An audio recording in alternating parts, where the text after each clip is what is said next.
Desiana Olenka Margareta, merupakan salah satu tenaga pengajar di UIN Sayyid Ali Rahmatullah Tulungagung, akan memandu jalannya talk series kita hari ini. Baik, Bapak dan Ibu sekalian, masih dalam nuansa semangat tahun baru 2022, marilah kita panjatkan puji syukur atas kehadirat Allah Subhanahu wa taala yang senantiasa melimpahkan rahmat, taufik, dan hidayahnya sehingga pada kesempatan yang berbahagia ini kita masih diberikan nikmat sehat, nikmat rezeki dipertemukan secara online di ruang meeting ini. Talk Series OUS Indonesia hadir sebagai wadah bagi para perempuan peneliti Indonesia untuk membagi semangat dalam kemajuan ilmu dan penelitian di Indonesia sesuai bidang keahlian masing-masing. Pada hari ini, Talk Series ke-9 akan saya bacakan terlebih dahulu susunan acaranya. Yang pertama, pembukaan, kemudian mendengarkan lagu Indonesia Raya, sambutan Presiden OUS Indonesia, dilanjutkan pemutaran profil OUS Indonesia, kemudian paparan materi oleh narasumber kita, dilanjutkan tanya jawab, dan pemberian token apresiasi serta pengumuman. Baik Bapak Ibu hadirin sekalian, untuk mengawali acara talk series kita hari ini, marilah kita buka dengan bacaan basmalah. Bismillahirrahmanirrahim. Acara selanjutnya adalah mendengarkan lagu Indonesia Raya. Mohon sejenak untuk Bapak Ibu sekalian duduk dalam sikap sempurna untuk bersama mendengarkan lagu kebangsaan Indonesia Raya dengan khidmat. Kepada operator, disilahkan.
Baik, terima kasih untuk hadirin sudah mendengarkan lagu kebangsaan Indonesia Raya. Acara selanjutnya yakni sambutan. Sambutan akan disampaikan oleh Presiden OUS Indonesia Ibu Sri Fatmawati melalui tayangan video. Kepada operator, disilahkan.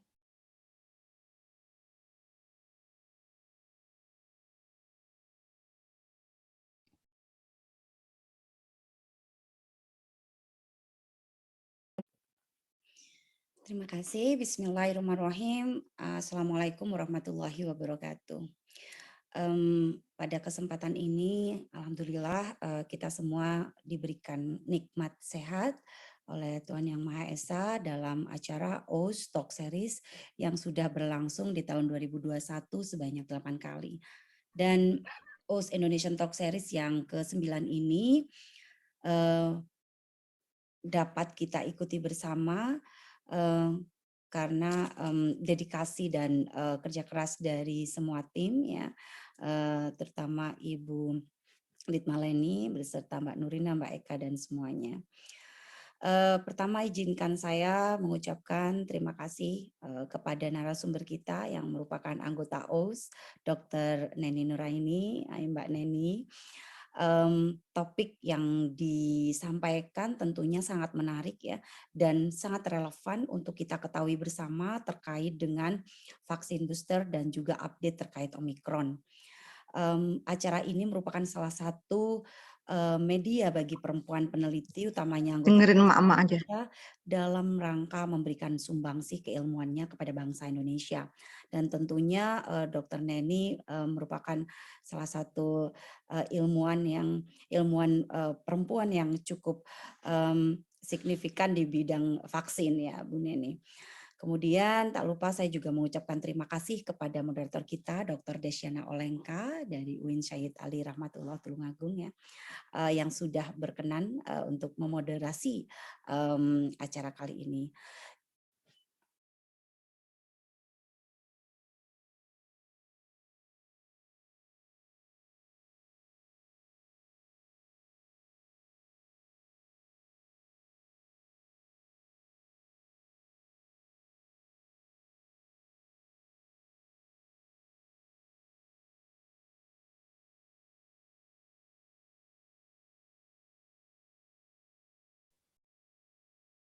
Baik, mohon maaf masih unmute.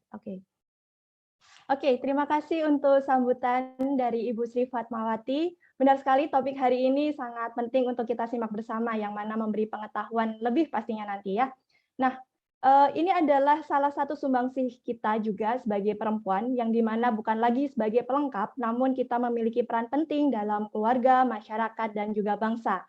Demikian juga OS Indonesia saat ini di bawah kepemimpinan Ibu Sri Fatmawati dan didukung oleh anggota dari berbagai profesi yang handal di bidang masing-masing, juga telah berkiprah untuk kemajuan Indonesia.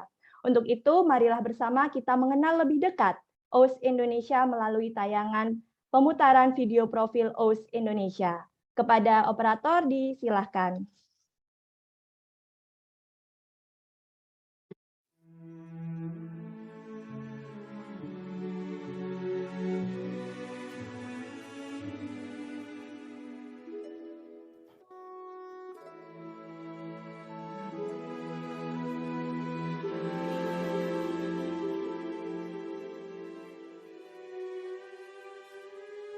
Tanah airku tidak ku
Ya, demikian tadi video profil dari OUS Indonesia, rangkuman berbagai kegiatan dari tahun 2019 hingga kini. OUS Indonesia terus melaksanakan berbagai kegiatan memberi sumbangsih pada bangsa dengan adanya berbagai macam acara, dan juga salah satunya Talk Series ini hadir sejak 2021 merupakan langkah OUS Indonesia memberikan warna dalam dinamika pengetahuan dari perempuan peneliti OUS Indonesia kepada bangsa. Baik Bapak Ibu hadirin, selanjutnya menuju acara berikutnya yakni sesi pemaparan pemateri dari narasumber kita yang luar biasa. Beliau aktif dalam upaya penanganan COVID-19 melalui kepakaran beliau di bidang biofarmasi. Sebelumnya saya akan membacakan CV dari narasumber kita hari ini, yaitu Dr. APT Neni Nur Aini. Mohon kepada operator untuk share screen.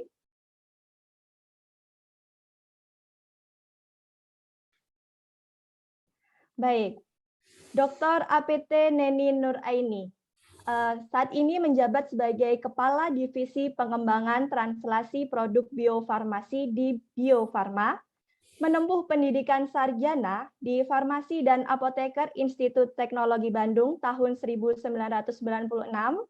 kemudian menyelesaikan Magister Liring Doktoral di Biomedik Fakultas Kedokteran Universitas Indonesia tahun 2005, dan menempuh postdoctoral research fellow di Department of Microbiology and Immunology University of Melbourne tahun 2009. Kemudian beliau sangat fokus di bidang vaksinologi dan pengembangan vaksin, memperoleh penghargaan, beberapa penghargaan beliau ini sebenarnya sangat banyak juga ya. Beberapa di sini adalah Travel Bursary Award for the Vaccine Bioprocess Development and Commercialization tahun 2018, kemudian Travel Bursary Award Global Vaccine and Immunization Research Forum tahun 2018, kemudian mendapatkan juga penghargaan sebagai Gold Innovation Award Research Category dan Silver Innovation Award untuk Development Category di tahun 2016. Tidak hanya itu, beliau juga memiliki sejumlah paten dan juga aktif dalam berbagai organisasi, salah satunya adalah OUS Indonesia. Nah, sebelum pemaparan materi oleh Ibu Dr. Neni Nur Aini, saya ingin menyampaikan terlebih dahulu aturan untuk sesi tanya-jawab nanti. Yang pertama, peserta dapat menuliskan pertanyaan di kolom chat saat materi berlangsung, atau nanti saat sesi tanya-jawab bisa raise hand dan menyalakan kamera serta mikrofon, dan bisa bertanya langsung kepada beliau ketika saya persilahkan. Baik, langsung saja kita dengar materi talk series kita hari ini yang berjudul Vaksin Booster dan Update Omikron. Kepada Ibu Neni, dipersilahkan. Baik, terima kasih Bu Desi atas introduksinya. Suara saya terdengar? Baik, Bapak Ibu. Ya, Bu Neni, terdengar jelas, Ibu. Ya, rekan-rekan OUS Indonesia dan teman-teman yang hadir pada hari ini. Terima kasih sudah mengundang saya. Salam sejahtera. Assalamualaikum warahmatullahi wabarakatuh. Izinkan saya menyampaikan materi terkait dengan vaksin booster ya. Sekarang kan sedang dibicarakan banyak nih, dan juga tentang Omikron gitu ya. Baik. Izin saya share screen.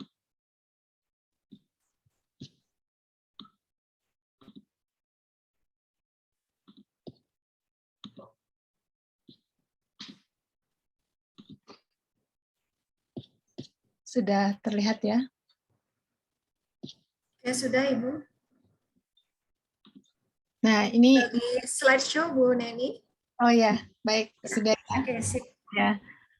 Jadi kita ini dalam 30 menit ke depan mungkin kita akan bicara tentang vaksin booster dan update tentang Omikron ya. Kenapa vaksin booster itu dibutuhkan gitu ya, jenis vaksinnya apa saja dan kenapa itu Omikron itu ada gitu ya saat ini, dan bagaimana kita mensikapi terkait dengan adanya varian Omikron ini.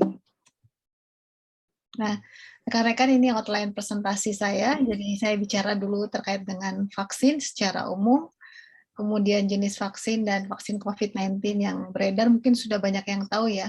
kemudian update terkait varian Omikron dan vaksin booster definisinya, dan mungkin banyak pertanyaan terkait dengan dosis full dan dosis setengah ya seperti apa, kemudian homolog dan heterolog ya, kemudian jenis vaksin dan skenario vaksin booster. Nah ini mungkin sekedar mengulang, tapi bagi teman-teman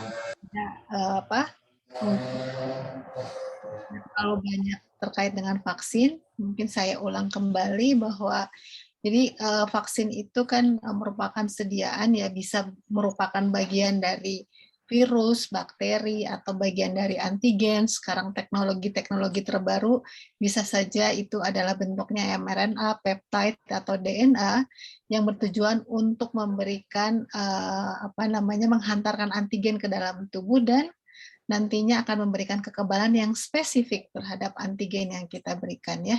Jadi tujuannya manfaatnya untuk kontrol mortalitas gitu ya, kematian, morbiditas, kecacatan dan komplikasi penyakit. Jadi vaksin itu biasanya diberikan kepada penyakit-penyakit yang memang mortalitas, morbiditas dan komplikasinya tinggi.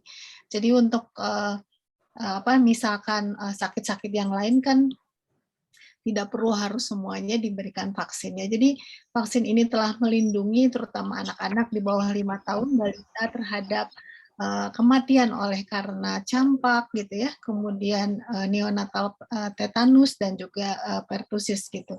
Kita tahu pada tahun 1979 gitu ya, sudah ada eradikasi dari smallpox. Jadi smallpox itu ada penyakit cacar api. Mungkin teman-teman yang lahir setelah tahun 79 tidak akan pernah tahu ya penyakit ini gitu karena eradikasinya tahun 79. Jadi tidak punya kekebalan nih terhadap smallpox. Jadi merupakan suatu suatu virus yang memang ini merupakan bisa menjadi sasaran untuk bioterorisme kalau kita tidak melindungi dengan baik ya. Jadi smallpox itu sudah eradikasi itu karena keberhasilan dari vaksinasi ya. Kemudian kita tahu ada eliminasi terhadap kasus rubella, campak dan juga pertusis. Jadi tujuannya untuk menimbulkan kekebalan individual, kemudian kekebalan kelompok dan akhirnya kekebalan global gitu ya. Jadi harapannya kalau kita divaksin mungkin akan tercapai herd immunity gitu.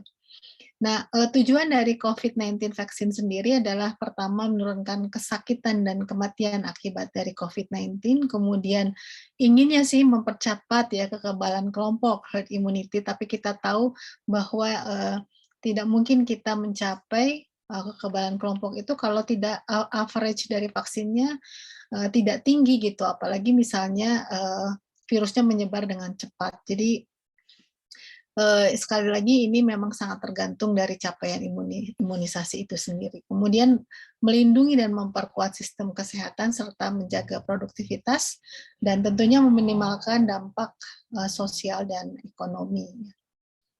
Nah, teman-teman, apa sih jenis vaksin dan vaksin COVID-19 itu gitu ya. Jadi kalau ini untuk teman-teman yang belum mengetahui, jadi vaksin itu sampai hari ini ada yang masih berasal yaitu dari live attenuated vaccine. Jadi virus bakterinya itu dilemahkan. Jadi bisa seluruh virus dan bakterinya itu dilemahkan dengan cara misalkan dengan rekayasa genetik gitu ya, atau dipasase gitu, ditumbuhkan gitu ya, berkali-kali sampai kita menemukan mana virus itu yang lemah.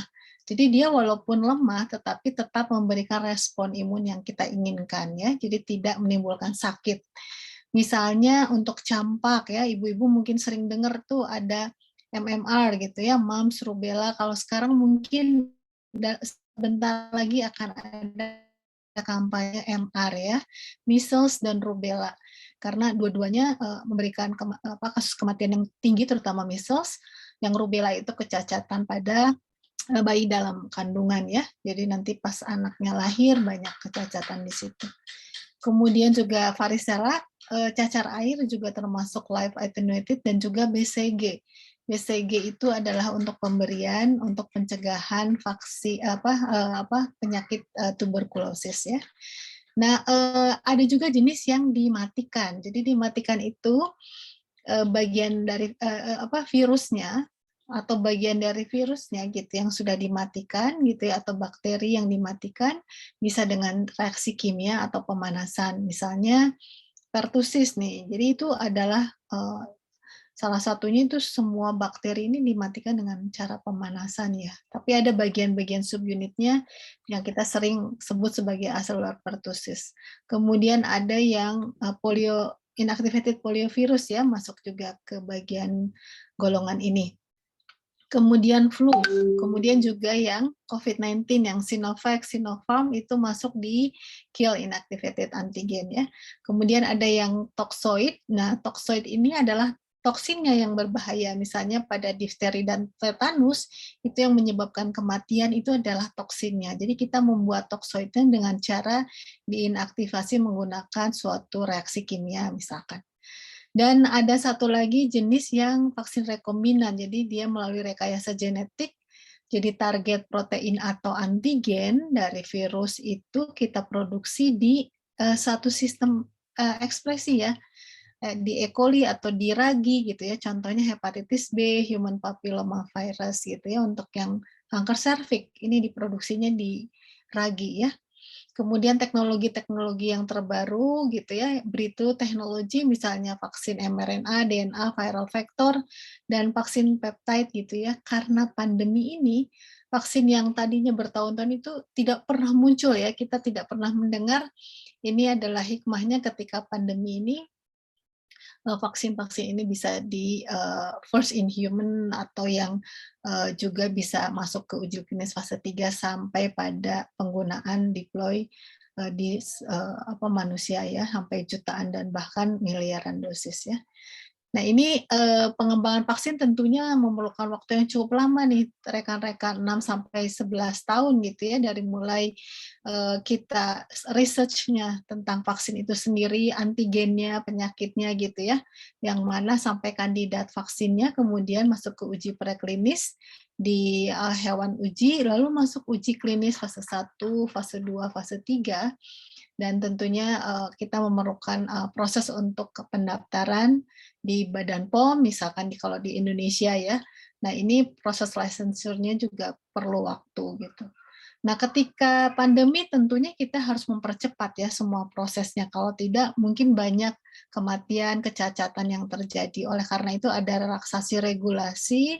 WHO menyatakan dalam kondisi outbreak, dalam kondisi pandemik ini pengembangan vaksin bergeser ya fundamental paradigmanya gitu, menjadi yang tadi 12 sampai 18 bulan kita bisa mengerjakan. Tentunya target development-nya itu lebih cepat kita karena kita sudah mengetahui ya untuk misalnya COVID-19 sudah punya pengalaman nih dengan vaksin corona sebelumnya, SARS maupun MERS, dan juga ada teknologi platform vaksin yang cepat gitu ya. Dengan pengembangan teknologi saat ini ada bioinformatik, ada artificial intelligence yang membantu dalam pengembangan vaksin. Kemudian juga proses uji klinis yang tadinya berserial gitu ya, sekarang boleh untuk yang paralel. Jadi baru fase 1 sudah terlihat safety-nya, masuk fase 2 terlihat sudah ada immunogenicity-nya, segera masuk ke fase 3 gitu. Dan ini dulu kalau misalnya company seperti Bio Farma gitu, kita mau rekrut 1000 itu mungkin perlu waktu sampai setahun ya. Tapi sekarang dengan adanya kerjasama global effort gitu ya, jadi sampai 35.000 gitu ya, 40.000 orang bisa enroll untuk melakukan uji klinis ini. Dan tentunya relaksasi regulasi yang kita sering dengar emergency use authorization. Dan ini tentunya Badan POM kita melihat benefit dari vaksin itu jauh lebih tinggi daripada risikonya. Kalau sudah terbukti aman, punya efekasi, dan punya kualitas, maka diberikan izin itu ya. Jadi platform teknologinya itu sebenarnya kalau kita lihat ya, ini adalah gambaran dari virusnya ya rekan-rekan. Ini bagian-bagian dari virus, mulai dari bagian intinya, ada RNA-nya, ada bagian membran ya, matriks protein, ada bagian yang envelope-nya gitu, bagian luar ini yang menyelimuti, dan ada bagian spike ya, tanduk yang ini yang paling yang ketemu ya sama sistem sel tubuh kita gitu.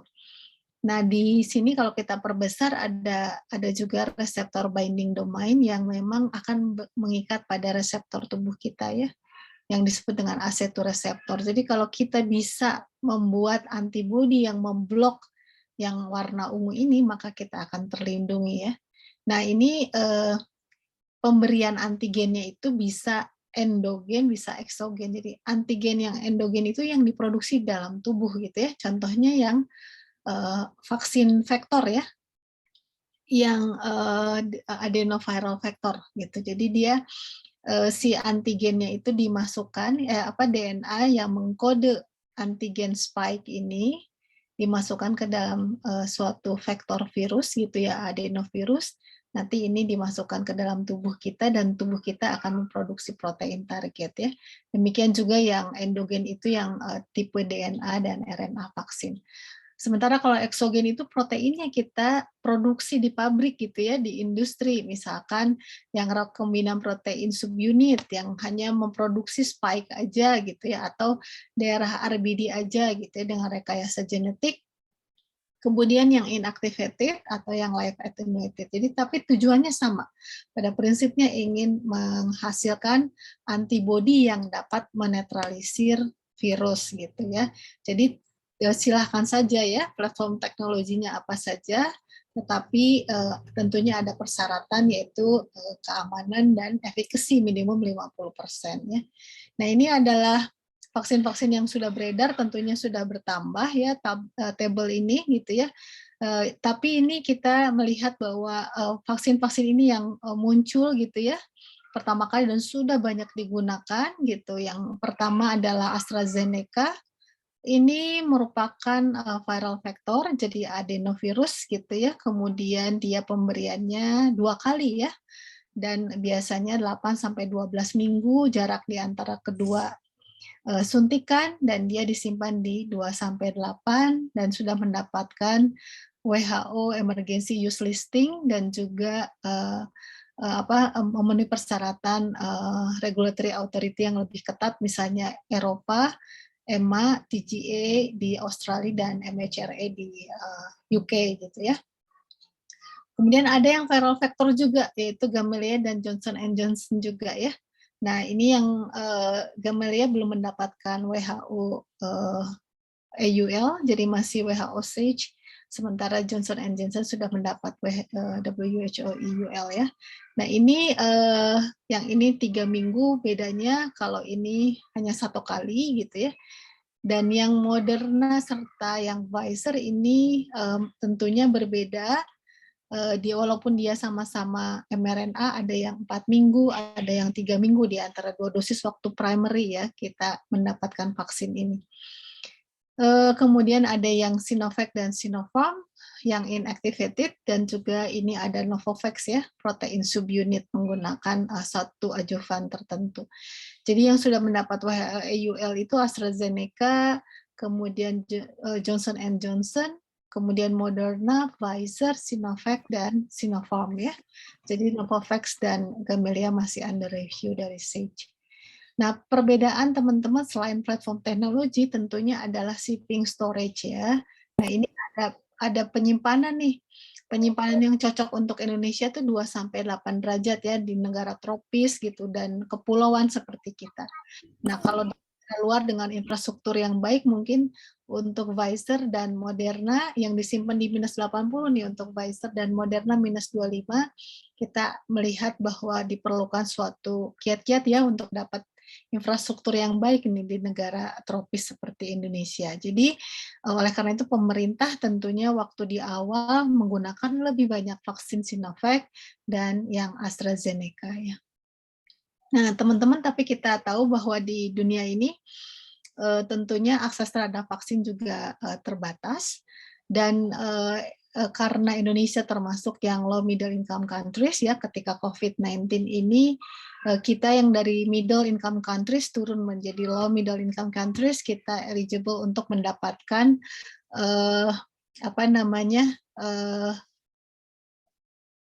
kesempatan untuk mendapatkan vaksin secara gratis melalui COVAX Facility ya. Oke, kemudian Nah, ini saya beranjak pada Omikron ya. Sebenarnya varian itu gimana sih gitu ya? Varian virus ini adalah virus COVID itu virus RNA. Jadi pada prinsipnya dia secara normal akan terus terjadi mutasi gitu ya. Kenapa? Karena dia memang di dalam replikasi virus ini tidak ada proofreading gitu. Kalau kita misalnya di manusia gitu ya, kalau tidak sesuai DNA-nya gitu ya, pasti dia akan diperbaiki. Nah, kalau yang virus RNA ini tidak seperti itu, sehingga dengan demikian mutasi itu secara normal ini terjadi gitu ya. Tapi mutasi itu ada yang menguntungkan virus, ada yang tidak menguntungkan virus. Kalau yang tidak menguntungkan ya berarti eliminasi virus itu sendiri. Nah, yang menguntungkan itu sangat terkait dengan interaksi dia terhadap host human host responnya, juga lingkungannya gitu ya, dan mungkin di mana dia escape terhadap obat-obatan dan treatment lainnya gitu ya. Nah, jadi ini kasus terkait dengan Omikron gitu ya. Kalau kita lihat vaksin kondisi COVID-19 ini semakin kok nggak selesai ya setelah Delta. Sempat kemarin turun, kemudian naik lagi gitu ya, seiring dengan penyebaran Omikron. Bahkan berdasarkan Institute of Health Metrics and Evaluation gitu ya, model mereka bilang pada tanggal Januari 17 beberapa hari yang lalu gitu ya, sekitar 125 juta Omikron ya, infeksi Omikron itu terjadi di dunia gitu ya, yang artinya 10 kali lebih tinggi peak-nya dibandingkan Delta pada April 2021 lalu. Mereka juga menggambarkan 50% dari manusia nanti akan terinfeksi oleh Omikron antara November sampai dengan Maret 2022 dengan peak-nya di Februari gitu ya. Jadi kita belum menemukan peak-nya di Indonesia, tapi kita lihat slightly gitu ya, semakin Delta itu terreplace oleh Omikron. Walaupun ini memang model ini kemudian kita lihat naiknya memang kasusnya sampai 10 kali lipat karena COVID-19 ini di belahan dunia dan di negara bagian di US gitu ya. Nah, ini adalah data WHO terkait dengan jumlah Omikron ya. Jadi Indonesia masih kuning gitu. Kuning ini mungkin kalau kita lihat bisa saja pelaporannya tes and trace-nya yang kurang gitu ya, karena ini berdasarkan laporan di GISAID, atau juga memang kasusnya yang masih belum memuncak seperti di US atau negara Eropa ya.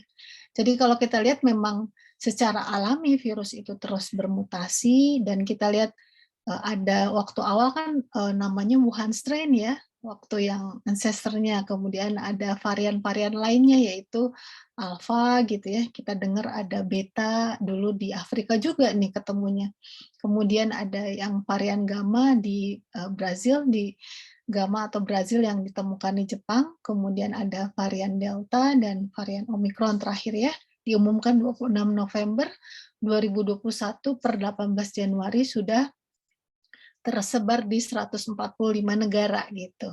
Cuman kan ada 2 varian nih yang sekarang dikenal orang gitu, yaitu varian of concern dan varian of interest. Kalau varian of concern itu sudah terbukti nih menghasilkan menyebabkan transmissibility-nya tuh meningkat gitu. Terus menyebabkan kesakitan yang lebih tinggi misalkan, atau dia terjadi penurunan netralisasi yang sangat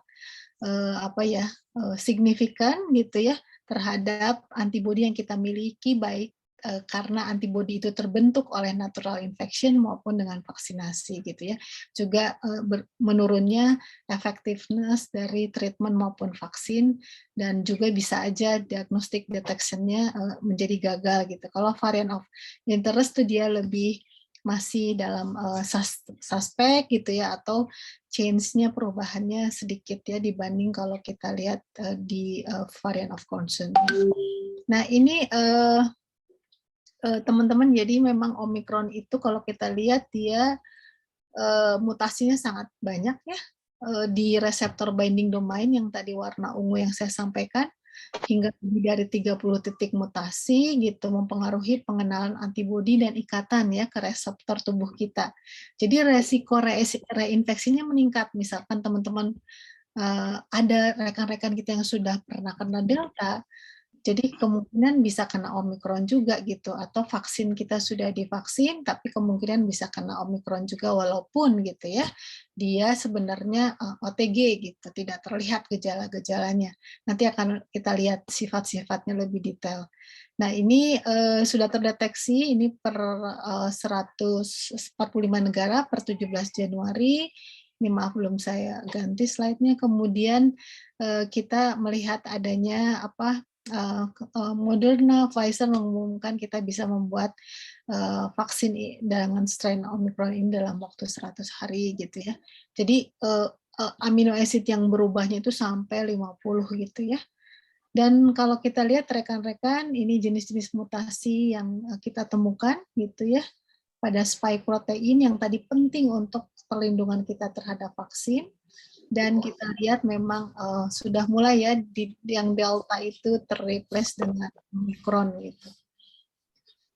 Termasuk di Indonesia sudah ada datanya. Jadi dari segi transmissibility-nya sudah jelas ya di WHO per 11 Januari 2022 itu mereka menyatakan bahwa Omicron itu meningkatkan penyebaran ya transmissibility. Kemudian dari segi risiko terhadap hospitalization dan penyakit yang parah memang dia reduce ya, sedikit reduce gitu.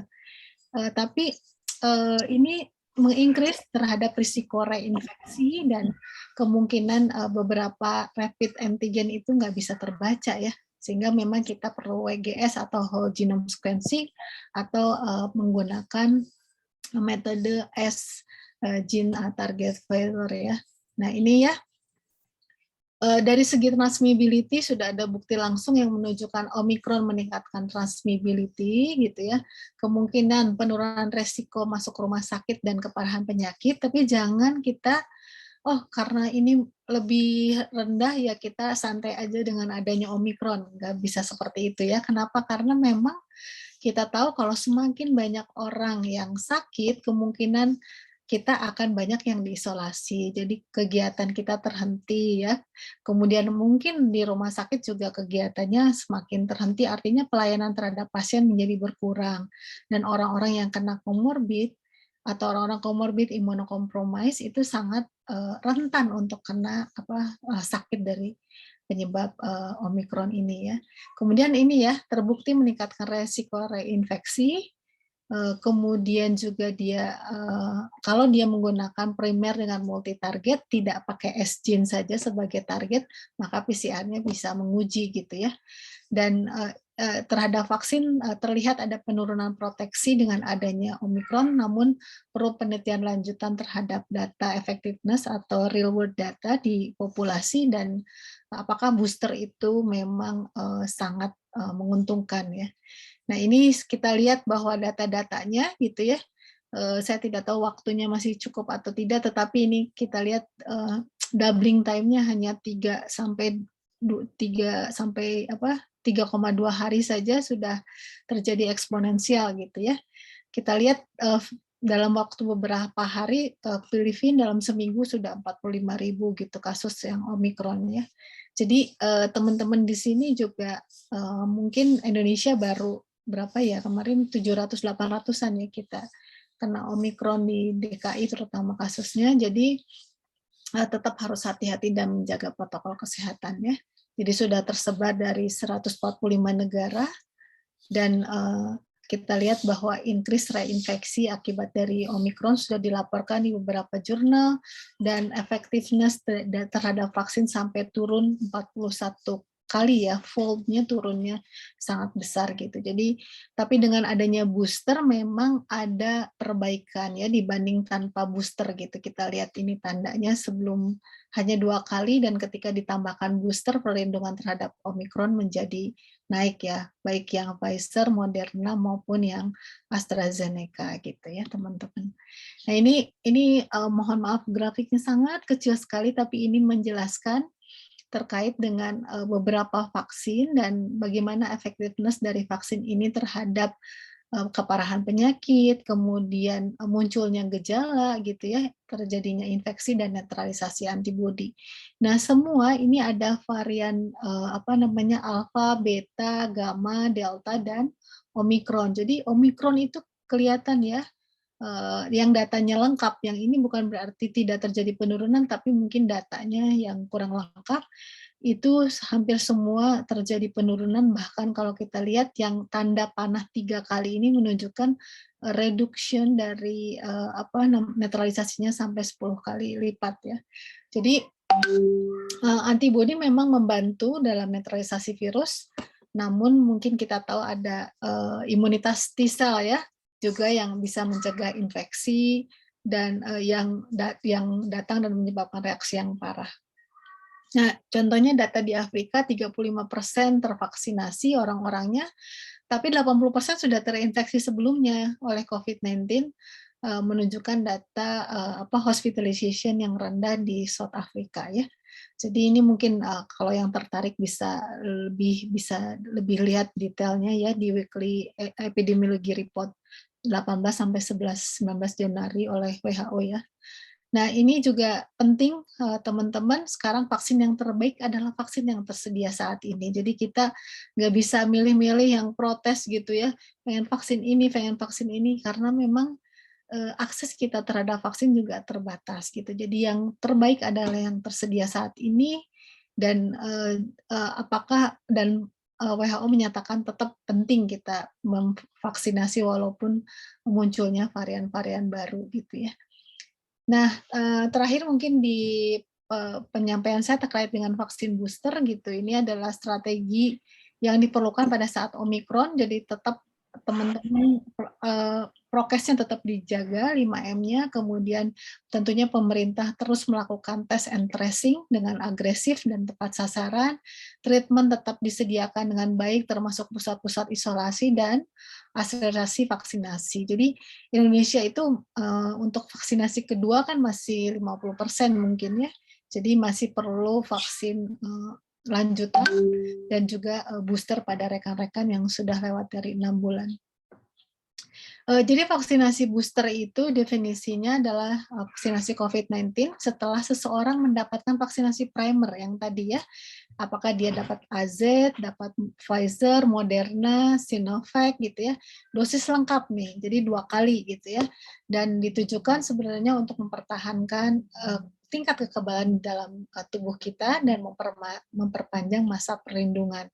Nah, kalau homolog itu apa sih? Homolog itu vaksinnya sama jenisnya dengan vaksin primernya, kalau heterolog itu berbeda ya dengan vaksin primernya. Kalau misalnya sebelumnya saya Sinovac, nanti di booster dengan Pfizer itu namanya heterolog. Kalau homolog itu Sinovac pada saat primer, kemudian 6 bulan berikutnya saya mendapatkan Sinovac lagi, itu namanya homolog ya. Nah, beberapa vaksin perlu 1 dosis full 0,5 mili, tetapi ada beberapa vaksin yang hanya perlu setengah dosis ya, 0,25 mili, artinya kandungan antigennya setengahnya, tetapi kita tidak merubah gitu ya di formulasinya, tetap aja seperti biasa gitu, tetapi ketika diberikan itu diberikannya 0,25 mili, tentunya ada siring ya khusus ya untuk pemberian atau ditandai supaya 0,25 mili ini gitu. Nah, ini teman-teman rasionalnya karena tadi proteksinya turun gitu ya seiring dengan waktu, kemudian adanya proteksi yang menurun akibat tadi variant of concern gitu. Kemudian juga karena misalnya proteksinya tidak lengkap ya atau tidak pas gitu akibat dari pada beberapa risk group gitu ya, primary vaccination-nya nggak cukup gitu ya. Dan kemudian mungkin booster dosisnya tadi berbeda ya, dari satu vaksin ke vaksin lain, ada yang full dosis, ada yang setengah dosis gitu ya. Nah, ini bukti-bukti yang menyatakan titer antibodinya turun setelah 6 bulan gitu ya. Kemudian kita lihat bahwa sekitar 60,2% penduduk dunia sudah mendapatkan at least 1 dosis gitu ya, dan low middle income countries rata-rata sudah mendapatkan 9,4% dari populasinya at least 1 dosis. Jadi kebijakan booster itu dipersilahkan ya. Indonesia memulai kebijakan booster di 12 Januari lalu. Nah, teman-teman, banyak sekali penelitian tentang homolog dan heterologous booster ya. Jadi tidak berdasarkan hanya kebijakan pemerintah gitu ya, tetapi ini semua berdasarkan evidence base ya. Jadi ada clinical trial-nya yang sangat lengkap gitu. Dan ini kalau mau lihat lebih detail silahkan baca lagi publikasi yang saya sampaikan di sini, bagaimana strategi primary-nya, misalnya Moderna, kemudian berikutnya Moderna dan lain sebagainya, heterolog ataupun homolog, ini sudah lengkap publikasinya, dan ini yang menjadi dasar Badan POM maupun pemerintah Kemenkes untuk mengeluarkan kebijakan terkait dengan booster ya. Kenapa setengah dosis, kenapa homolog, kenapa heterolog, itu semua didasari oleh evidence base ya. Nah, ini adalah vaksin-vaksin yang disetujui gitu oleh Badan POM karena dia datanya sudah lengkap untuk dijadikan strategi booster. Jadi misalnya Sinovac bisa mendapatkan vaksin boosternya itu Sinovac lagi ya, yang primernya Sinovac. Kemudian bisa mendapatkan Pfizer, bisa mendapatkan AstraZeneca, bisa mendapatkan Zivivax ini dari Anhui ya. Ini adalah yang subunit protein reseptor binding domain dari COVID-19 ya. Kalau Sinovac itu perlu dosis penuh, kalau Pfizer hanya setengah, AstraZeneca setengah, yang Zivivax ini dosisnya penuh gitu ya. Ini kita sebut sebagai homolog karena sama dan yang lainnya heterolog. Demikian juga dengan Pfizer ya. Jadi kalau Pfizer dengan Pfizer perlu dosis penuh, dengan AstraZeneca dosis penuh, dengan Moderna setengah. Nah ini jenisnya ada heterolog, tentu ada homolog. AstraZeneca dengan Pfizer perlu dosis setengah, Moderna dosis setengah, ya. Kemudian yang Moderna hanya perlu dosis setengah aja, dan ini termasuk yang homolog. Dan Janssen perlu Moderna hanya setengah dosis, Sinopharm ini saat ini yang disetujui adalah yang vaksin Moderna dan Zivivax ya, dosis penuh ya. Ini karena berdasarkan data baru Zivivax saja gitu ya. Jadi ini heterolog. Nah, namun kembali lagi, kenapa Kementerian Kesehatan tidak menggunakan semua vaksin saat ini ya? Tentunya tentunya ini tergantung sekali dengan rekomendasi WHO dan ITAGI gitu. Dan targetnya berdasarkan prioritas saat ini lansia dan imunokompromis dulu di awal, kemudian juga stok vaksin yang tersedia di pemerintah. Nah, Sinovac mungkin lagi dicari-cari, tapi sekarang Sinovac digunakan untuk anak dulu ya, usia 6-11 tahun, karena satu-satunya Sinovac ini yang di Indonesia yang sudah mendapatkan EUA untuk anak 6-11 tahun, sehingga konsentrasi Sinovac ini di 6-11 tahun, maka vaksin-vaksin yang dari COVAX Facility itu yang tersedia, yang digunakan untuk booster. Jadi kalau Sinovac, maka boosternya setengah dosis Pfizer ya, atau bisa juga setengah dosis AstraZeneca. Tapi kalau AstraZeneca bisa menggunakan setengah dosis Moderna gitu. Jadi ini yang walaupun tadi Badan POM sudah mengeluarkan banyak vaksin dan skenarionya, tetapi di bulan Januari ini yang menjadi kebijakan pemerintah dengan dasar tentu target prioritas dari lansia dan imunokompromis, termasuk nakes juga, dan juga ketersediaan vaksin yang ada di Kementerian Kesehatan ya. Nah, ini teman-teman, jadi booster vaksin itu tergantung dari antibody titer, jadi waktu diperhatikan gitu. Jadi kalau yang baru divaksin nih masih 3 bulan, nggak perlu di booster dulu ya. Kemudian tergantung dari vaksin effectiveness, tadi data-data terkait dengan booster ini juga kita berikan pada populasi yang ini dulu ya, rentan dulu, misalnya healthcare profesional, lansia, dan imunokompromis, dan juga tergantung variannya ya tadi, bagaimana varian itu muncul. Ya, Indonesia menyatakan Pak Presiden bahwa vaksin ini gratis gitu ya, dan dimulai pada tanggal 12 Januari, dan kita tahu bahwa COVAX Facility sudah banyak memberikan donasi untuk vaksin-vaksin terutama yang dipakai untuk booster ini ya. Nah, demikian mungkin dari saya teman-teman.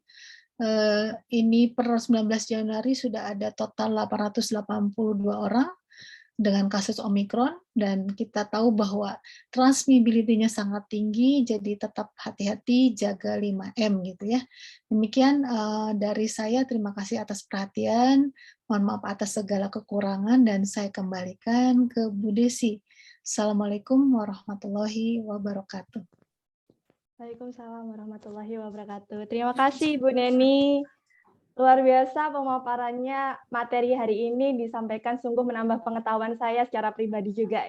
Sebenarnya saya memang tidak berkecimpung dalam dunia virologi karena memang saya basicnya adalah fisika material. Namun kali ini menambah pengetahuan untuk saya dan tentunya para hadirin sekalian yang hadir dalam talk series kita yang ke-9 ini. Nah, kalau misalkan kita dengar banyak tentang ketakutan masyarakat tentang vaksin seperti itu. Nah, semoga saja nanti setelah kita mengikuti talk series ini kita mendapatkan ilmu dan bisa menangkal berbagai hoax yang ada di masyarakat. Begitu insya Allah. Baik Ibu, terima kasih. Mohon izin untuk membuka sesi tanya jawab. Silakan, Mbak. Baik. Selanjutnya saya akan membuka untuk sesi tanya jawab. Disilahkan bagi para peserta yang ingin bertanya secara langsung bisa raise hand dan menyalakan kamera serta mikrofonnya. Sedangkan boleh juga di kolom chat juga boleh untuk bertanya. Silahkan. Baik, ini di kolom chat sudah ada dari Fatih Kusno Satrio. Yang raise hand. Oke, ada Ibu Leni Ritmaleni yang raise hand. Mangga Ibu, silahkan. Gak apa-apa, dari chat dulu kalau boleh. Gak apa-apa. Oh begitu, baik. Ya, Saya. soalnya itu. Ya. Oke, baik. Saya awal dulu dari chat dulu. Saya ambilkan ini ada beberapa pertanyaan dari Fatih Kusno Satrio terlebih dahulu. Selamat siang Ibu, terima kasih pemaparan yang sangat menarik. Izin bertanya, apakah ada dampak negatif bagi contoh kasus calo vaksin COVID-19 yang menerima lebih dari dosis yang disarankan? Ini pertanyaan menarik ini. Ya, santer sekali beritanya. Oke, bagaimana Ibu Neni? Langsung dijawab ya? Atau saya bacakan semua dulu? Oh, satu-satu aja dulu ya kali. Siap. Siap. Terima kasih. Ini Mbak Fatih ya, atau Mas ya ini. Jadi kalau kita lihat memang tadi ada dengar ya calo vaksin di Indonesia sampai 16 kali ya divaksin ya. Nah, karena memang vaksin ini sudah terbukti aman, makanya yang bersangkutan tidak sakit gitu ya, mungkin tidak punya alergi terhadap komponen vaksin, jadi sudah 16 kali divaksin tidak bermasalah. Jadi sebenarnya kalau vaksin itu tidak diberikan dengan cara yang baik, itu kita tidak memperoleh respon imun yang kita harapkan gitu kan. Ada jarak ya, jadi jarak antara dosis ke-1 dan dosis kedua, kemudian jarak untuk dilakukan booster kembali gitu. Jadi, nah jarak itu tidak sembarangan Mbak Desi, jadi semua itu berdasarkan uji klinis gitu ya. Dan ini ada kelompok misalnya kalau kita lihat yang Sinovac antara yang 14 hari dan 28 hari, kemudian kapan dia disuntik berikutnya 6 bulannya gitu jadwalnya. Nah, itu juga mempengaruhi terhadap respon imunogenisitasnya ya. Jadi yang bersangkutan mungkin tidak apa-apa, tapi kita harus periksa nih antibody titernya dia tuh berapa sebenarnya ya. Dan apakah setelah 16 kali jadi super imun semua varian bisa dia terjang gitu, kita tidak bisa prediksi ya. Yang penting adalah kita harus menggunakan dosis yang tepat sesuai dengan frekuensi yang disarankan. Gitu, Mbak. Oke. Iya, Ibu, terima kasih. Ya, sebaiknya juga tidak perlu ditiru ya, Bu ya, meskipun sudah aman suntik terus begitu. Jangan. Jangan ya, baik. Ya ini informasi vaksin, vaksinnya gratis, suntik terus. Ya, semoga tidak demikian, tidak terjadi lagi gitu. Oke, ada pertanyaan lagi dari Welly Herumurti.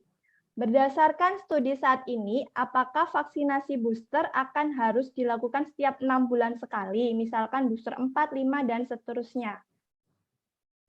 Ya baik, nah ini pertanyaan menarik nih. Jadi kalau kita lihat ini kan kita belum prediksi nih, belum bisa prediksi apakah nanti kita akan pandemi terus-menerus gitu, kapan pandeminya berakhir gitu. Tapi banyak prediksi yang menyatakan pandemi ini setelah Omikron gitu ya, akan berakhir karena tadi tingkat penyebarannya sangat tinggi. Jadi orang itu mendapatkan di dunia itu mendapatkan herd immunity karena natural infection gitu ya, dan juga karena vaksinasi gitu. Jadi mungkin tetap varian-varian akan muncul gitu ya, dan ini kalau kita melihat gambaran influenza ya Mbak, jadi influenza itu kan dia harus disuntik setiap 1 tahun sekali ya, karena perbedaan strain yang kita sebut sebagai seasonal flu. Tetapi untuk yang COVID-19 ini belum ada yang bisa memprediksi. Jadi mungkin saat ini sementara yang booster ini saja ya, jadi tidak ada kebijakan di luar itu gitu.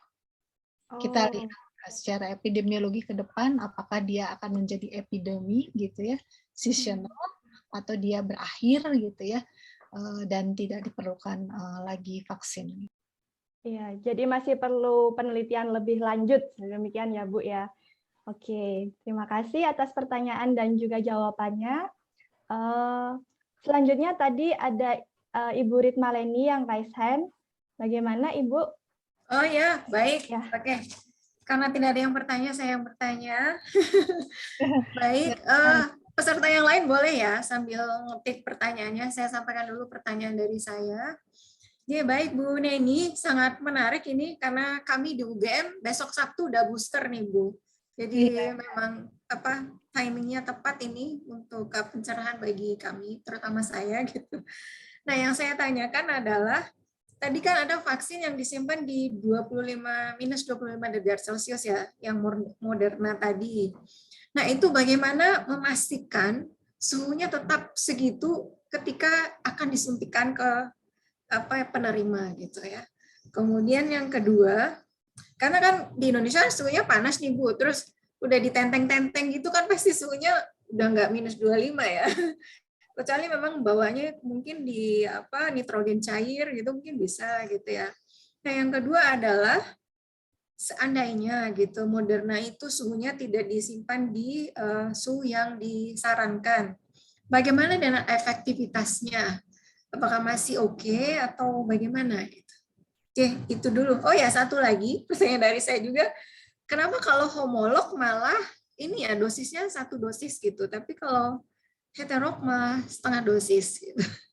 Oke, terima kasih Bu Neni.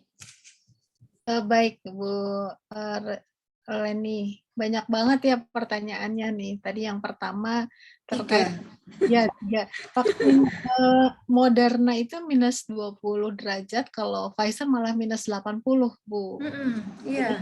Memang hanya beberapa site saja yang memang ketika distribusi dan storage itu penting gitu vaksin ini. Jadi kalau di luar minus 20 dan minus 80, maka penyimpanan itu mempengaruhi stabilitas dari vaksin itu sendiri gitu ya. Jadi kalau stabilitas jadi ujungnya pada efikasi dari vaksin gitu atau khasiat vaksin. Tetapi ada penelitian-penelitian yang dilakukan oleh Pfizer dan Moderna, jadi dia boleh pada suhu 2-8 derajat bertahan selama misalkan 2 hari gitu atau selama seminggu. Nah itu ada. Jadi ada catatan. Jadi ketika disuntikan juga nggak boleh minus Bu, nanti beku nggak bisa ngalir. Jadi tentunya akan disimpan akan dibiarkan dulu pada suhu kamar kemudian disuntikan. Jadi kalau jaraknya sangat pendek itu masih memungkinkan. Nah yang penting itu dalam distribusi dan storage itu yang harus diperhatikan, dan tentunya kan pemberian juga tidak lama-lama ya diberikan gitu. Jadi sudah dikumpulkan dulu nih pesertanya, sudah disiapkan vaksinnya, dan pada hari itu mungkin habis gitu di yang sudah cair itu ya. Jadi itu yang cara menjaganya. Tapi memang tidak semua negara seperti di Afrika atau negara lain yang punya kapasitas untuk storage dan distribution gitu. Jadi akhirnya balik lagi ke Indonesia karena memang Indonesia termasuk negara yang siap terhadap distribusi ini gitu ya. Nah, itu pertanyaan kedua tadi terkait dengan ini ya, kalau berubah bagaimana ya. Jadi mRNA itu kan termasuk yang sangat rentan ya dia. Walaupun dia sudah dilindungi oleh formulasi dengan nanopartikel ya, Bu, tapi dia sangat rentan terhadap suhu, stabilitasnya, jadi mungkin terpotong-potong gitu ya si mRNA yang tadinya full tadi.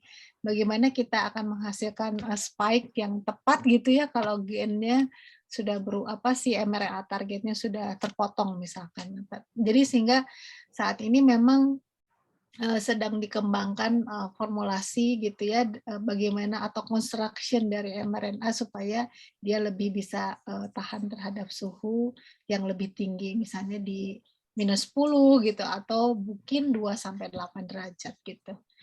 Nah, kemudian pertanyaan ketiga udah lupa. Homolog.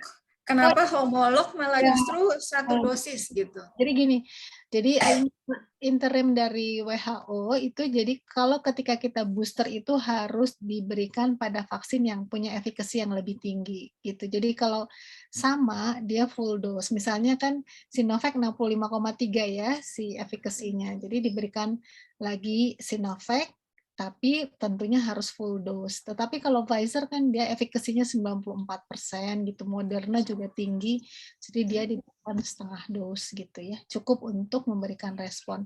Itu selain tadi seperti itu juga hasil-hasil yang tadi saya sampaikan menunjukkan gitu ya pada saat uji klinis itu memang setengah dosis itu cukup untuk memberikan penaikan atau titer antibodi yang signifikan gitu ya.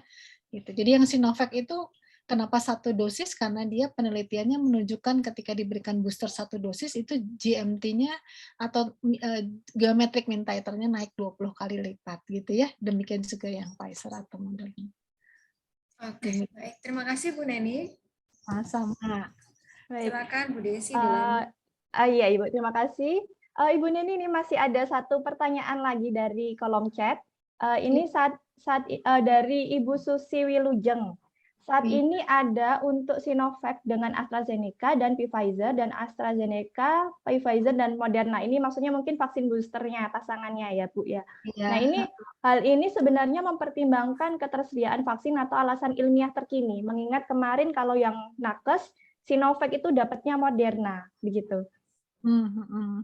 Iya, sebenarnya waktu yang pemberian Moderna itu belum ada penelitiannya ya, tapi pada saat itu COVAX Facility sudah memberikan gitu ya vaksin Moderna ke pemerintah Indonesia, dan saat itu kita ingat nggak waktu peak-nya terjadi Delta ya di Juli Agustus, jadi sangat mengerikan gitu, 50.000 per hari gitu ya infected rate-nya, dan bahkan kematiannya sangat tinggi gitu, dan itu terjadi pada nakes. Jadi mengingat kondisi yang sangat emergensi itu, lalu ke pemerintah Indonesia, Kemenkes dalam hal ini lebih baik di booster segera vaksin para health tenaga kesehatan ini.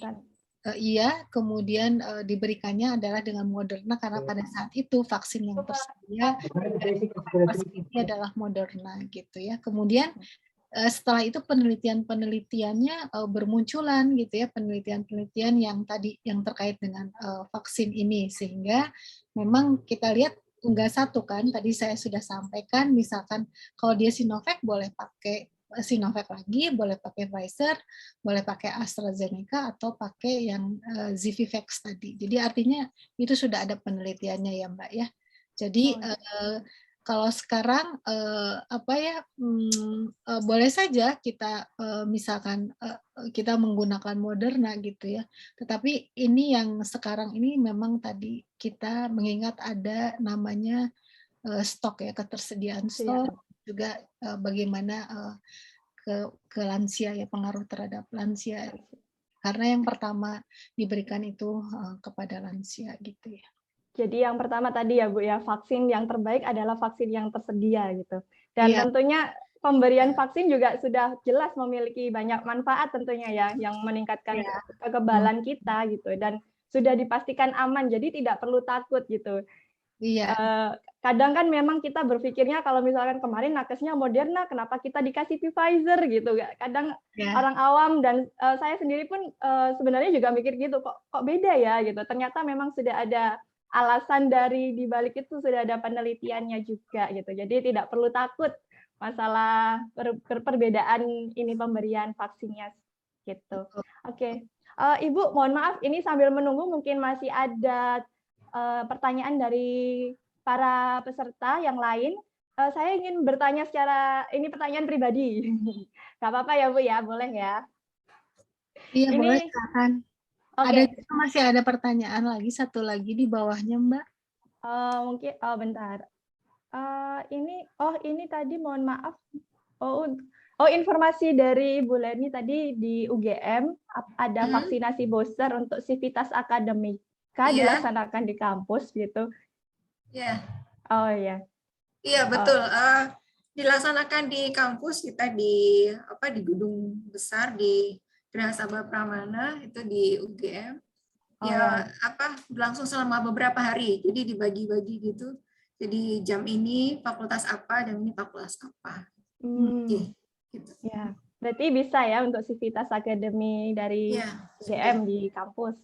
Nah, itu Mbak tergantung dari bagaimana, karena kan vaksin itu semua di-drop-nya dari Kemkes. Jadi bagaimana lobby dari kampusnya terhadap dan kesehatan. Jadi kalau misalnya di situ lebih banyak lansia, jadi misalnya satu daerah nih dapat 1.000 gitu ya, file misalkan. Tetapi di situ banyak sekali health profesional gitu, terus banyak sekali lansia dan immunocompromised person, pasti itu tentu didahulukan dahulu ya dibanding dosen gitu. Tapi mungkin dosen-dosen ini juga kan ada nakes ya, sebagai tenaga dokter, perawat, kemudian farmasis gitu. Itu masuk kategori nakes sehingga mungkin itu didahulukan. Tapi saat ini memang per Januari ini masih terkait dengan orang tua kompromis dan nakes gitu ya. Oh iya. Jadi yang didahulukan memang 3 golongan tersebut ya Ibu ya. Nanti menyusul yang lainnya ya. Iya. Lalu ini maaf Ibu bertanya. Kan ketika saya ini dari pertanyaan saya sih. Kan tadi kita tahu kalau misalkan vaksin 1, 2 sendiri di Indonesia yang baru vaksin 2 itu baru 50%. Kemudian sudah diadakan program vaksin booster. Nah, itu apakah ketersediaan vaksinnya itu juga masih memenuhi untuk semua orang di Indonesia seperti itu, Bu? Terus juga ada lagi pertanyaan dari saya, kalau misalkan kita kan sudah divaksin 2 ya Bu ya, tapi kita sedang hamil atau merencanakan kehamilan, nah itu punya efek atau tidak begitu? Baik. Jadi sesuai kalau untuk yang vaksinasi kedua itu tetap masih terus jalan ya sesuai dengan programnya. Jadi ini booster itu ya tentunya untuk orang-orang yang setelah 6 bulan ya. Jadi setelah 6 bulan dari catatan peduli lindunginya nanti akan ketahuan pada saat dia daftar. Masih baru sebulan pengen di booster lagi nggak tepat gitu ya Mbak ya. Jadi yang program vaksinasi full tetap jalan terus ditambah lagi dengan program booster ini. Jadi memang akan sangat kejar-kejaran ya ini. Oleh karena itu kayak Sinovac itu memang untuk anak usia 6-11 tahun dulu. Nah, berarti kan anak 6-11 tahun itu catch-up-nya besar banget ya. Ada yang baru 1 dosis, ada yang sudah menginjak 2 dosis, jadi itu diutamakan. Sehingga vaksin-vaksin Pfizer, AstraZeneca, Moderna itu yang kemudian diberikan. Nah, yang single, yang primary tetap jalan gitu ya. Itu bagaimana mengaturnya itu ada mekanisme di Kementerian Kesehatan. Pertanyaan nomor 2 apa ya tadi lupa? Kalau misalkan sudah vaksin 2, tapi kan sedang hamil atau merencanakan kehamilan, ini kami ibu-ibu kan biasanya begitu kan ya di forum. Iya, itu sesuai dengan saran dari ini aja, dokter penyakit dalamnya ya, dan juga ada saran dari dokter penyakit dalam pada berapa minggu itu boleh diberikan vaksin. Itu sudah aman ya, banyak penelitian-penelitian yang menunjukkan keamanan pada wanita hamil. Jadi dipilih mungkin yang datanya sudah lengkap uji klinisnya pada wanita hamil gitu ya. Kita ikutin saran dari Perhimpunan Dokter Penyakit Dalam ya, dokter ahli penyakit dalam Indonesia. Iya, Oke, terima kasih Ibu. Ini silakan kalau masih ada pertanyaan untuk para peserta. Baik, nampaknya sudah tidak ada pertanyaan. Mungkin kalau ini sebenarnya luar biasa sekali sesi diskusinya sangat menarik tapi karena keterbatasan waktu mohon maaf sesi tanya jawab dan diskusi kali ini harus kita akhiri terlebih dahulu. Untuk para hadirin yang masih memiliki pertanyaan mungkin nanti bisa bertanya pada Ibu Neni Nuraini secara pribadi ya melalui email atau sebagainya gitu. Nah, selanjutnya saya akan membacakan terlebih dahulu untuk ringkasan materi kita hari ini yang tadi sudah disampaikan oleh narasumber kita yang luar biasa, Ibu Dr. EPT Neni Nuraini. Yakni yang pertama ada 2 platform utama dari teknologi pengembangan vaksin, yaitu klasik dan yang terbaru. Nah, platform klasik merupakan teknologi yang selama ini banyak digunakan untuk menghasilkan beragam vaksin tentunya. Dan contohnya adalah teknologi pengembangan vaksin Sinovac dan Sinopharm. Ada pula vaksin yang menggunakan teknologi virus-like particle atau zat yang strukturnya hampir mirip dengan virus tapi tidak memiliki genom dari virus tersebut. Nah, platform ini dikembangkan antara lain dari vaksin dengan adenovirus dan memanfaatkan virus lain yang dikembangkan oleh AstraZeneca, Janssen, dan lain-lain. Nah, ada pula vaksin COVID-19 dengan teknologi mRNA seperti vaksin yang dikembangkan Moderna dan Pfizer. Nah, mutasi virus itu sendiri bermutasi secara alami ya. Dan ada yang menguntungkan virus, ada yang tidak menguntungkan. Nah, kondisi Omikron dari data WHO di Indonesia memang masih tergolong kondisi yang belum puncak. Tapi Omikron sendiri sudah terdeteksi di 77 negara, termasuk virus yang bermutasi sangat banyak pada RBD-nya. Dan bila sudah terkena varian Delta, kemungkinan bisa juga terkena varian Omikron. Dari penelitian, Omikron ini meningkatkan transmissibility COVID-19. Namun memang untuk resiko hospitalized menurun, namun terbukti juga meningkatkan resiko infeksi dan hal ini tentunya akan berdampak negatif untuk kita masyarakat sehingga kita harus tetap berhati-hati pada kasus ini ya sampai saat ini gitu.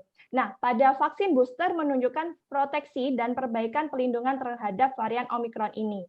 Vaksin terbaik adalah vaksin yang tersedia.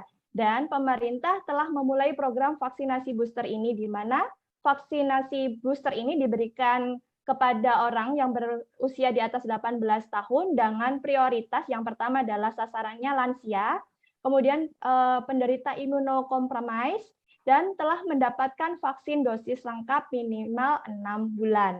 Nah, pemberian vaksin booster ini juga bertujuan untuk mempertahankan tingkat kekebalan serta memperpanjang masa perlindungan COVID-19.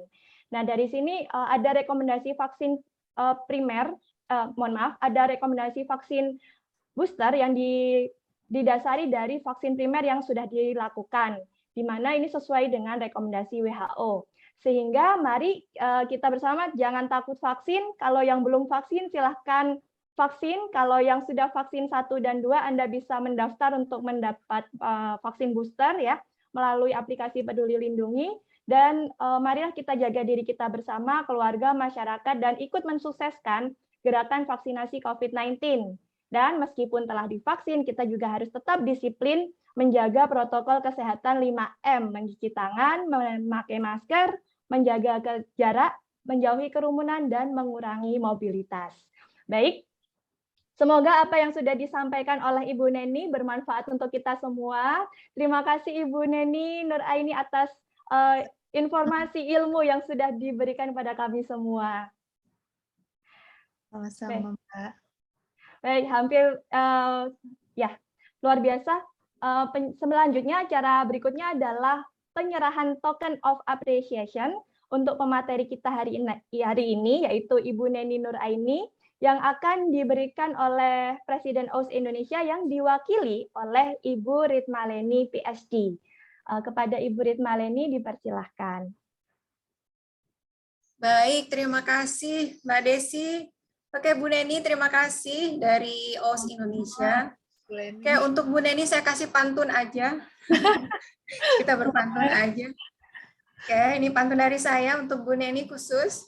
Browsing-browsing cari printer merek Epson. Ada promo lebih murah beli paket 3. kami sekarang paham vaksin booster dan Omikron. Semoga ke depan menjadi lebih siaga. Betul ya, Ibu-Ibu? Aduh, makasih. Jago nih. Pantun kedua untuk Bu Neni masih. Jalan-jalan keliling kota Jogja naik dokar. Berhenti sebentar di perempatan beli bakpia. Terima kasih Bu Neni yang pintar. Terimalah sertifikat dari OS Indonesia. Terima kasih. Baik. Ya, ini sertifikat untuk Bu Neni. Silakan Mbak Nurina. Sertifikatnya juga online ya, Mbak. Yeah. Oke, terima kasih. Ya, kita masih punya satu sertifikat untuk moderator kita hari ini. Silakan Mbak Nurina. Sertifikat untuk moderator kita.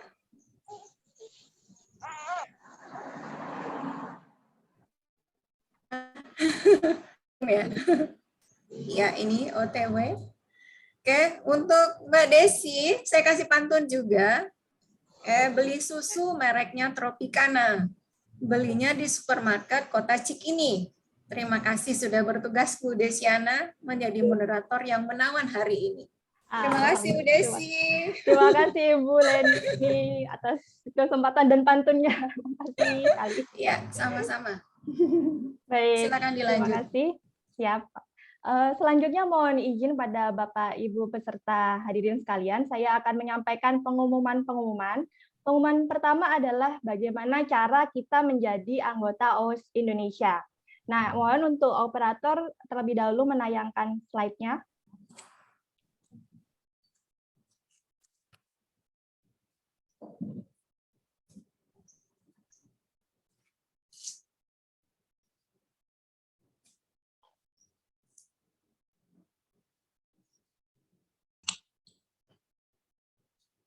Oke.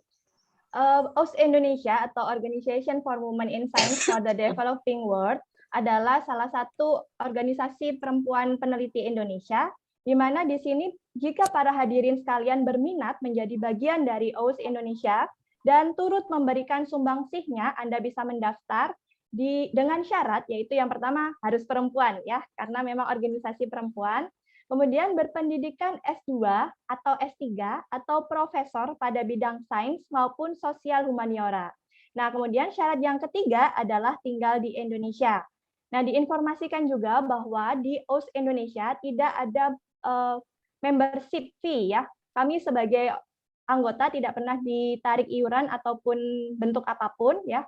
Hanya kami diminta untuk memberikan sumbangsih keilmuan seperti yang Ibu Neni tadi berikan pada kita semua. Nah, silahkan jikalau teman-teman atau Bapak Ibu sekalian berminat, bisa registrasi di link aus.net/user/register.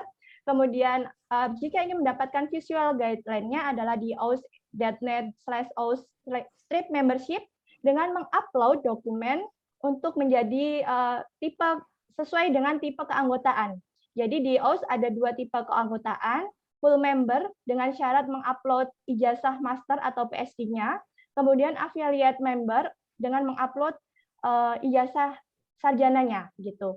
Nah, selain itu teman-teman atau Bapak Ibu sekalian bisa menjadi OS fan dengan syarat wanita atau pria minimal menempuh sarjana. Nah, informasi lainnya dapat didapatkan oleh Bapak Ibu hadirin sekalian di media sosial OS Indonesia, di Instagram di OWSD_IND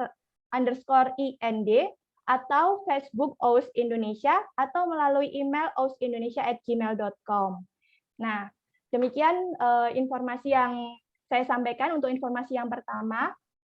Kemudian untuk informasi kedua adalah pengumuman tentang talk series di bulan Februari atau talk series kita yang ke-10. Insya Allah nanti akan diisi oleh Dr. Yusnita Rahayu, STM Engineering, dan tentunya dengan berbagai topik yang tidak kalah menariknya dari hari ini. Silahkan nanti jika berminat untuk mengikuti, nantikan saja pengumumannya di Instagram atau di media sosial OS Indonesia. Baik, sebelum kita tutup, mari kita seluruh hadirin kita berfoto bersama. Mohon untuk semua hadirin menyalakan kamera dan mohon untuk operator bersiap.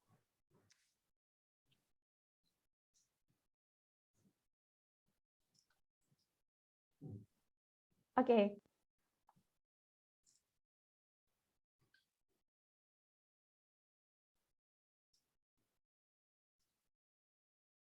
Oke, kita mulai dari slide 1.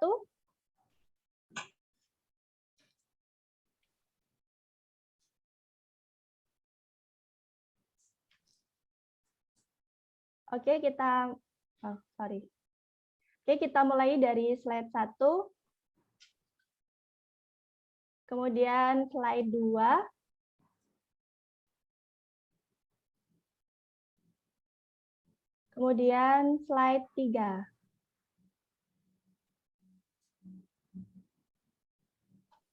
Baik, terima kasih.